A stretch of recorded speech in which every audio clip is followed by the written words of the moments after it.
बहुत से लोगों को शिकायत रहती है कि उनके सवालों का जवाब मैं नहीं देता हूं कमेंट में।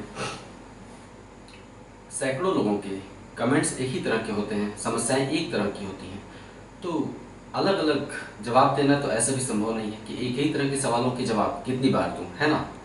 जबकि मैंने पाया है कि अगर वीडियो बना के मैं एक सवाल के जवाब भी देता हूं तो उसके संदेश का लाभ सैकड़ों लोगों को मिल सकता है ना। जैसे कि अगर किसी ने मुझसे भारतीय अर्थव्यवस्था की किताब का नाम पूछा, मैं एक व्यक्ति को बताऊंगा तो सभी तक पहुंच जाएगा वो मैसेज, है ना। तो ये एक अच्छा तरीका है। तो मैंने आज से निर्णय लिया है कि कुछ खास कमेंट्स जिनके उत्तर देने अपेक्षित हैं, हफ्ते में 2 बार या 1 बार, ज़्यादा नहीं होगा, मैं ऐसे कमेंट्स को कलेक्ट कर लूँगा और सभी प्रश्नों के उत्तर वीडियो बना के मैं आपका नाम लेते हुए दे दिया करूँगा। आजकल एक गलत परंपरा चली है मेरे चैनल पर, गलत परंपरा लोग बनाना चाहते हैं। 1-2 बार मैंने नाम ले लिया तो ज़्यादातर कमेंट्स आते हैं कि सर मैं इस जिले से इस राज्य से हूँ, मेरा नाम ये है, कृपया करके एक बार मेरा नाम लें। ये क्या मजरा है भाई? मेरे नाम लेने से क्या हो जाएगा? ये एक झूठी आत्मतुष्टि है। इससे सिर्फ 1-2 मिनट के लिए एक झूठी खुशी मिल सकती है। इसमें वास्तविकता नहीं है, कुछ भी नहीं है, सच्चाई नहीं है ये। ऐसा मत करिए आप। और दूसरी गलत परंपरा आप लोग बना रहे हैं कि मैक्सिमम लोग फ़ोन नंबर मांग रहे हैं या अपना फ़ोन नंबर दे रहे हैं कि सर ये मेरा फ़ोन नंबर है, मुझसे बात कर लीजिए। एक तरह का नैतिक दबाव होता है, साइकोलॉजिकल प्रेशर होता है। कृपया करके नंबर न दीजिए और न ही मांगिए। नंबर तो मैं नहीं दे सकता हूँ किसी को भी, कितनी भी जटिल समस्या हो। इसका रीज़न ये है कि जब भी इंसान कोई काम करने जाता है तो एक सिद्धांत बनाता है, एक रूल बनाता है ना। जैसे आपके लिए मैंने कुछ रूल बनाए हैं तो अपने लिए भी कुछ रूल बनाए हैं। आप समझ सकते हैं इस बात को। मेरा भी कुछ लक्ष्मण रेखा है और वो बनाना बहुत ही ज़रूरी होता है। जैसे ही आप कोई काम करने जाएंगे अपनी एक लक्ष्मण रेखा तय कर देनी चाहिए। मैंने तय कर दिया था कि कितना भी कोई मांगेगा मैं फ़ोन नंबर नहीं दूंगा। क्यों? क्योंकि ऐसे ही बहुत से लोगों के पास मेरा फ़ोन नंबर पहुंच चुका है और बहुत ज़्यादा फ़ोन आते हैं, जिसके चलते मुझे अपने काम में बाधा भी पड़ती है कई बार तो। क्योंकि जब इंसान अपने काम में बहुत ज़्यादा रमा होता है तो फ़ोन कॉल्स डिस्टर्ब करते हैं उसे, आपको भी। जब आप कभी ऐसा दिन आएगा कि आप अपने काम में बहुत ज़्यादा रम जाएंगे, आपको अपने काम के अलावा दुनिया में कुछ भी अच्छा नहीं लगेगा। तो यकीन मानिए फ़ोन कॉल्स डिस्टर्ब करते हैं और मैं प्रे करता हूँ आपके लिए कि आपकी ज़िंदगी में ऐसा दिन आए कि आप अपने काम में इतना रम जाइए कि ना किसी को नंबर देने की ज़रूरत पड़े और न मांगने की। ठीक है? काम में रमना ही पूजा होती है। हम अपने काम में जितना अधिक रम जाएं, किसी चीज़ की फिक्र ना हो, कौन आया कौन गया, किसने फ़ोन किया, किसने हाय हेलो किया, किसने मैसेज किया, इससे जब छुटकारा मिल जाएगा, ये तभी छुटकारा मिल सकता है जब आप अपने काम में रम जाएंगे। इसीलिए गीता में कहा गया है कि कर्म ही पूजा है। अपने काम में रम जाइए, परवाह मत करिए कि कौन कॉल कर रहा है, कोई बुरा तो नहीं माना। बुरा मानने वाले मानते ही रहेंगे, उनका काम है बुरा मानना। लेकिन आपका काम क्या है ये आप तय कर लीजिए। तो मैंने तय किया है कि फ़ोन नंबर्स मैं नहीं दूंगा। निश्चित रूप से मेरे शब्द कठोर हैं, आपको बुरा लग सकता है, मैं इसके लिए आपसे हाथ जोड़कर क्षमा चाहता हूँ। कृपया करके बुरा न मानिएगा। मैं आप ही के लिए जो कर रहा हूँ वो कर रहा हूँ, अपने लिए नहीं कर रहा हूँ। ऐसे में फ़ोन नंबर बार बार मांग के या न फ़ोन नंबर दे के बात करने का दबाव बना के कहीं कहीं से ये उचित नहीं है। ठीक है, आइए। तो ये दोनों गलत परंपरा हैं, मत बनाइए। एक कि मेरा नाम ले लीजिए, दूसरा मुझसे बात कर लीजिए फ़ोन पे। ठीक है, आइए। जो कमेंट्स मैंने रेखांकित किए हैं, यहाँ पे कलेक्ट किए हैं, उन्हें मैं पढ़ देता हूँ और उसका उत्तर देना अपेक्षित है इसलिए दूंगा। सर मैं आपसे 2 बात पूछना चाहता हूँ। ये है सुनील पूनिया। सुनील पूनिया जी राजस्थान से हैं। सर मैं आपसे 2 बात पूछना चाहता हूँ, मेरी बात का गुस्सा मत मानना। कौन सी बात है भाई? पहली बात, सर मैं राजस्थान पीसीएस की तैयारी कर रहा हूँ, क्या मैं आप पर पूरा भरोसा कर सकता हूँ? अब मैं अपने मुंह से कैसे कहूँ कि आप मुझ पर पूरा भरोसा कर सकते हैं? इंसान इतना सक्षम है कि उसे हर सवाल का जवाब नहीं चाहिए होता है। इंसान बहुत से सवालों का जवाब खुद ढूंढ सकता है। मैं कहूँगा तो शायद आपको यकीन ना हो, और मेरा कहना यहाँ पे न तो नैतिक है और न ही अपेक्षित। आपकी अंतरात्मा क्या कहती है? अगर आपकी अंतरात्मा कहती है कि आप मुझ पर भरोसा कर सकते हैं और मैं अंत तक आपका साथ दूंगा, क्योंकि अभी तो मैं बेस बना रहा हूँ, अभी तो मैं जीएस पढ़ा रहा हूँ। जीएस का अनुसरण करिए ना आप। जैसे ही बेस तैयार हो जाएगा, यानी जीएस तैयार हो जाएगा, उसके बाद फिर असली उछल कूद शुरू होगी, असली मुहिम तो उसके बाद शुरू होगी। ठीक है, फिलहाल बेस तैयार कर लीजिए। बिना बेस तैयार किए हवाई बातें करना, ये पढ़ लीजिए वो पढ़ लीजिए, इस तरह के काम न मैं कभी बताता हूँ, कभी देखा मुझे आपने बताते हुए? नहीं। मैंने शुरू में ही कहा कि बेस तैयार करिए। आप बेस तैयार कर रहे हैं कि नहीं? मेरे साथ कॉपी बनाए हैं कि नहीं? जीएस के अलग अलग नोट्स के लिए बना रहे हैं, लिख रहे हैं, समझ रहे हैं? मैं आप ही से कह रहा हूँ, अगर आप ऐसा कर रहे हैं तो आप मुझ पर भरोसा कर सकते हैं। अगर आप ऐसा नहीं कर रहे हैं, मेरे साथ साथ नहीं चल रहे हैं, तो आपको मुझ पर भरोसा करने की कोई जरूरत नहीं है। ठीक है, आपका दूसरा कमेंट है, दूसरा प्रश्न। सर मैंने आपके सारे वीडियो देखे हैं, अच्छी बात है, नोट बनाते जाइए। सर मेरी इच्छा है कि आप अगला वीडियो अपना कैप उतार कर बनाइए, गुस्सा मत करिएगा।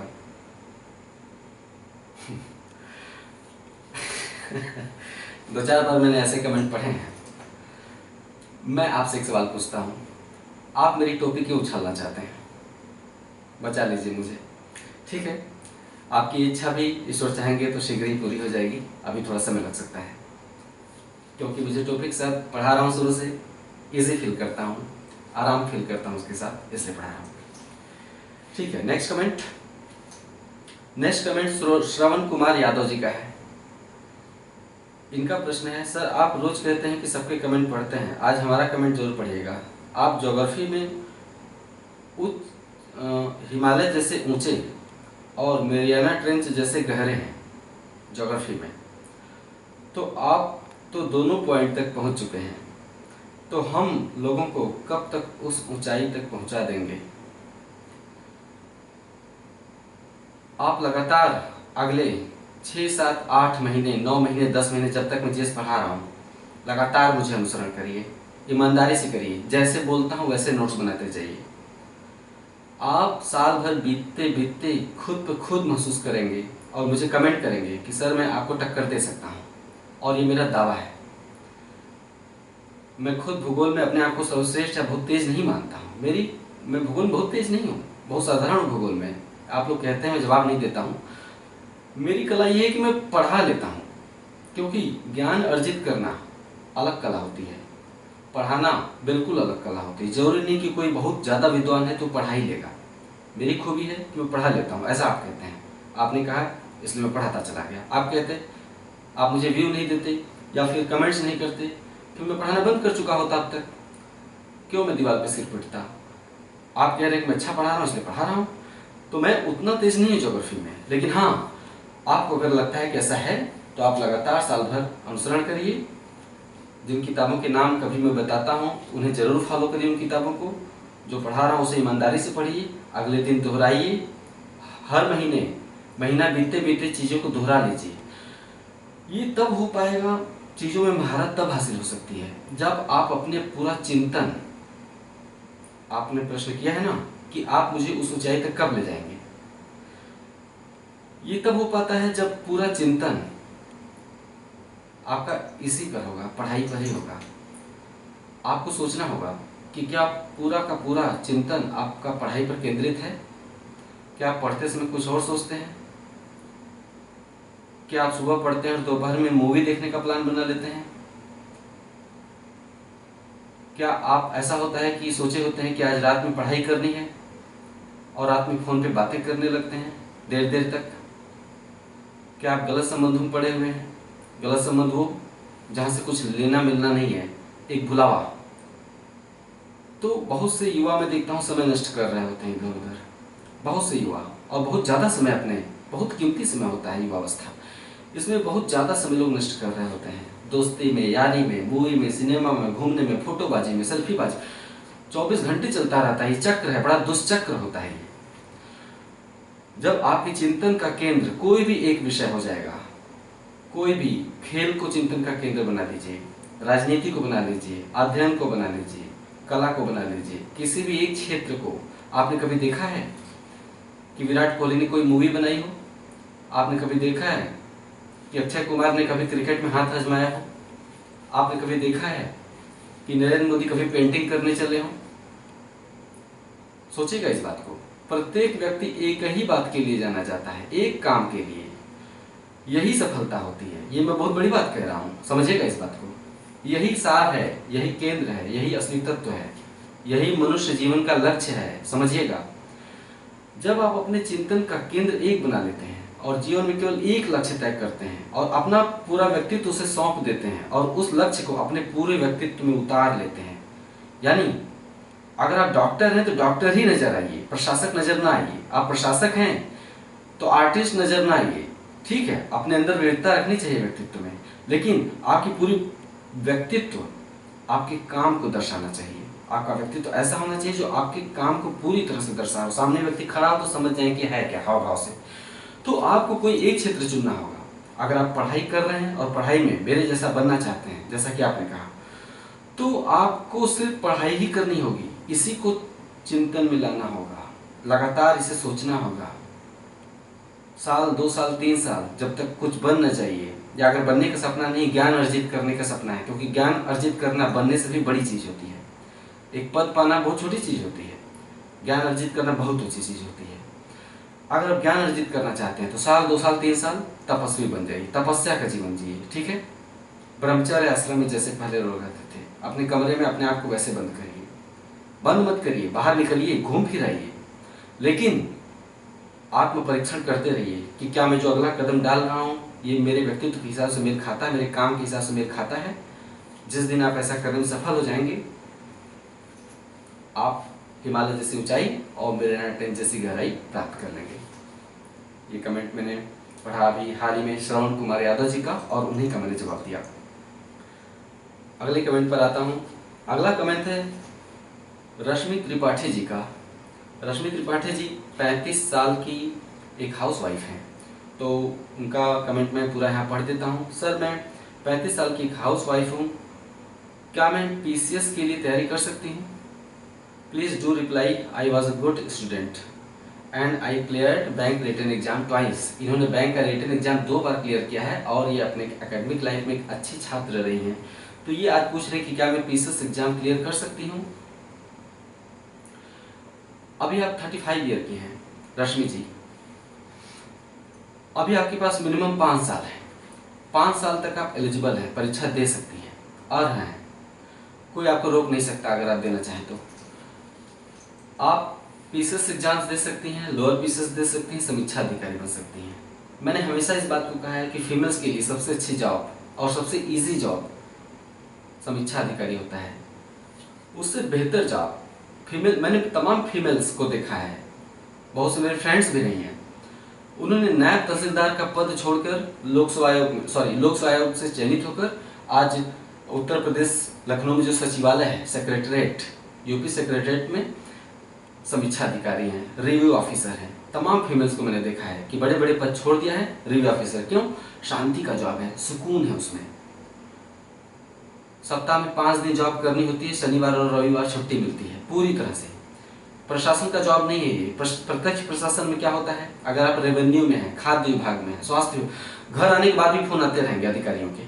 लेकिन समीक्षा अधिकारी में क्या है, आप 5 बजे शाम को घर आए, आपके पास किसी अधिकारी का कॉल नहीं आएगा कि कौन सी फाइल पूरी नहीं हुई है, क्या हुआ है, क्या, सब अगले दिन ऑफिस जाने के बाद। मतलब बहुत ही शांति सुकून का जॉब है और सैलरी भी बहुत अच्छी है। तो आपने चूंकि अपना जो कमेंट किया है उस पर पहले मैं अपना व्यू दे दूं कि आप ऐसा करिए कि मन में कुछ बनने की चाह जगी है तो सबसे पहले आप रिव्यू ऑफिसर को अपने ध्यान में रखिए। रिव्यू ऑफिसर के लिए आप तैयारी करना प्रारंभ कर दीजिए। उत्तर प्रदेश लोक सेवा आयोग द्वारा हर साल एग्जाम होता है। मुझे बहुत अच्छा लगा कि आप एक गृहिणी हैं, हाउस वाइफ हैं और जिंदगी में आप अभी भी कुछ बनने की तमन्ना रखती हैं। ऐसे बहुत से फीमेल्स हैं, शादी हो जाती है, उसके बाद उनके मन में कुछ बनने की चाह जग जाती है, परिस्थितियां इंसान को करने पर मजबूर करती हैं। क्योंकि शादी कितनी भी धूमधाम से हो, अपनी शादी से इंसान कितना भी खुश हो, ससुराल में कितना भी ढेर सारा प्यार मिले, कितने भी अच्छे हस्बैंड मिले, लेकिन कोई भी इंसान सिर्फ बहू नहीं है, सिर्फ पत्नी नहीं है। कहीं न कहीं उत्कंठा मन में दबी ही रहती है कि मैं बतौर एक व्यक्तित्व अपने सर्वोच्च को कब हासिल करूंगा या कब हासिल करूंगी, मुझे एक व्यक्ति के तौर पर लोग कब जानेंगे। कुछ बनने का अर्थ पैसा कमाना नहीं होता है, आपकी बात मैं समझ रहा हूं, और उम्मीद करता हूँ कि आप भी मेरी बात समझ रहे होंगे। रश्मि त्रिपाठी जी मैं आपसे बोल रहा हूँ। कुछ बनने का आशय हमेशा पैसा ही नहीं होता है, और सबसे भी ये बात कह रहा हूँ, कुछ बनने का आशय जीवन में एक मुकाम हासिल करने का होता है। एक कहावत है ना कि जन्म मिला है तो कुछ ऐसा करो कि नाम हो जाए, लेकिन मैं कहता हूँ नाम भले ना हो, लेकिन जीवन में कुछ ऐसा करो कि मरते दम तक अपने आप से संतुष्ट रहो। आखिरी सांस लेते समय लगे, क्योंकि ये जो चमक धमक है ना, ये कुछ ही दिन रहती है। चाहे शादी की चमक धमक हो या किसी भी पार्टी की चमक धमक, कोई भी समारोह, उसकी चमक धमक कुछ ही दिन रहती है। इंसान को एक समय आता है कि निर्णय लेना पड़ता है। अगर वो सक्षम है तो, उसके पास बुद्धि विवेक है तो कुछ बनना पड़ता है। बनते क्यों है? जीवन में कुछ करने के लिए, अपना एक मुकाम हासिल करने के लिए, बतौर इंसान अपने चरम को पाने के लिए, आत्म उन्नति करने के लिए कुछ बनना बहुत ही जरूरी है। कुछ बनने से आशय कुछ करने से है। कुछ करने के लिए कुछ बनना जरूरी नहीं है, लेकिन हाँ, अगर आप कुछ करने के लिए कुछ बनना चाहती हैं तो जरूर बनिए। आपका प्रश्न था क्या मैं तैयारी कर सकती हूँ? बिल्कुल आप कर सकती हैं। और ऐसे सभी फीमेल से मैं कह रहा हूँ जो कि हाउस वाइफ हैं और आप तैयारी करना चाहती हैं। फिलहाल मैं बेस बना रहा हूँ, जीएस की तैयारी करवा रहा हूँ। जीएस पढ़ते रहिए मेरे साथ साथ।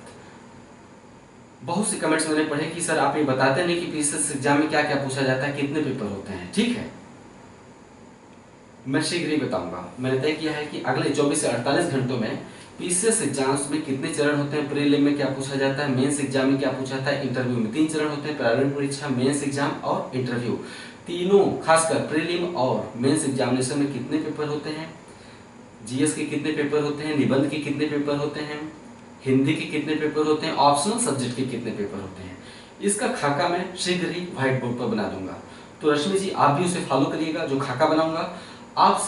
आपको एक सलाह है कि ऐसे सभी लोग जो अभी तैयारी की राह में उतरे नहीं, उतरना चाहते हैं, सबसे पहले उत्तर प्रदेश लोकसेवा आयोग के सिलेबस खरीद लें। मार्केट में शिल्पी प्रकाशन का पीसीएस का सिलेबस आता है, इसी तरह से लोअर पीसीएस का भी सिलेबस आता है, और समीक्षा अधिकारी यानी रिव्यू ऑफिसर का भी सिलेबस आता है। शिल्पी प्रकाशन का जो लोअर पीसीएस और समीक्षा अधिकारी का सिलेबस है, एक में आता है। लोअर पीसीएस और समीक्षा अधिकारी का सिलेबस एक ही बुकलेट में आता है, जबकि पीसीएस का सिलेबस अलग से खरीदना पड़ता है। उसमें केवल सिलेबस ही नहीं दिया होता, उसमें प्रीलिम का सिलेबस दिया होता है, मेंस का सिलेबस दिया होता है, साथ ही अर्हता क्या है, कौन से लोग परीक्षा दे सकते हैं, कौन से लोग नहीं दे सकते हैं, अधिकतम आयु क्या है, आरक्षण की छूट किन किन लोगों को लाभ मिलेगा, उसका कौन कौन से लोग आरक्षण का दावा करेंगे, वो सब कुछ उसमें दिया हुआ है। तो आपको मेरी सबसे पहले सलाह है कि अगर आप तैयारी के राह में उतरना चाहती हैं तो 2 सलाह है। मुझे फॉलो करिए रोज रोज।